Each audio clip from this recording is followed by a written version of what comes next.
ایک مہاجر اور ایک انصاری کی چوکیداری اور انصاری کا نماز میں تیر کھانا۔ نبی کریم صلی اللہ علیہ وسلم ایک غزوہ سے واپس تشریف لا رہے تھے۔ شب کو ایک جگہ قیام فرمایا اور ارشاد فرمایا کہ آج شب کو حفاظت اور چوکیدارہ کون کرے گا؟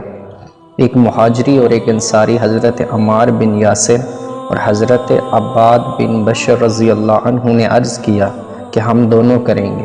حضور صلی اللہ علیہ وسلم نے ایک پہاڑی جہاں سے دشمن کے آنے کا راستہ ہو سکتا تھا بتا دی کہ اس پر دونوں قیام کرو۔ دونوں حضرات وہاں تشریف لے گئے۔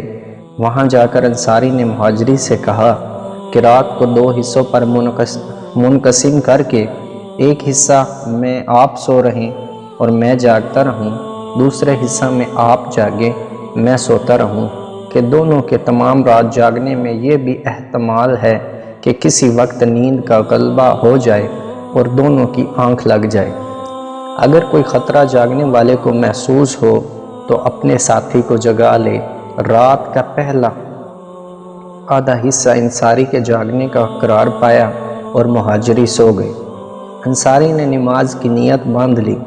دشمن کی جانب سے ایک شخص آیا اور دور سے کھڑے ہوئے شخص کو دیکھ کر تیر مارا، اور جب کوئی حرکت نہ ہوئی تو دوسرا اور پھر اسی طرح تیسرا تیر مارا، اور ہر تیر ان کے بدن میں گھستا رہا اور یہ ہاتھ سے اس کو بدن سے نکال کر پھینکتے رہے۔ اس کے بعد اطمینان سے رکوع کیا، سجدہ کیا، نماز پوری کر کے اپنے ساتھی کو جگایا۔ وہ تو ایک کی جگہ 2 کو دیکھ کر بھاگ گیا کہ نامعلوم کتنے ہوں، مگر ساتھی نے جب اٹھ کر دیکھا تو انصاری کے بدن سے 3 جگہ سے خون ہی خون بہہ رہا تھا۔ مہاجری نے فرمایا سبحان اللہ، تم نے مجھے شرح میں ہی نہ جگا لیا۔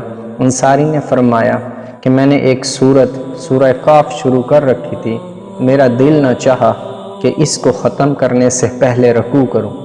اب بھی مجھے اس کا اندیشہ ہوا کہ ایسا نہ ہو کہ میں بار بار تیر لگنے سے مر جاؤں اور حضور صلی اللہ علیہ وسلم نے جو حفاظت کی خدمت سپرد کر رکھی ہے وہ فوت ہو جائے۔ اگر مجھے یہ اندیشہ نہ ہوتا تو میں مر جاتا، مگر سورت ختم کرنے سے پہلے رکوع نہ کرتا۔ فائدہ میں لکھتے ہیں یہ تھی ان حضرات کی نماز اور اس کا شوق کہ تیر پر تیر کھائے جائیں اور خون ہی خون ہو جائے، مگر نماز کے لطف میں فرق نہ پڑے۔ ایک ہماری نماز ہے کہ اگر مچھر بھی کاٹ لے تو نماز کا خیال جاتا رہے، بھیڑ کا تو پوچھنا ہی کہاں ہے۔ بس بھئی اللہ تعالی ہم سب کی نمازوں میں خشوع و خضوع عطا فرمائے۔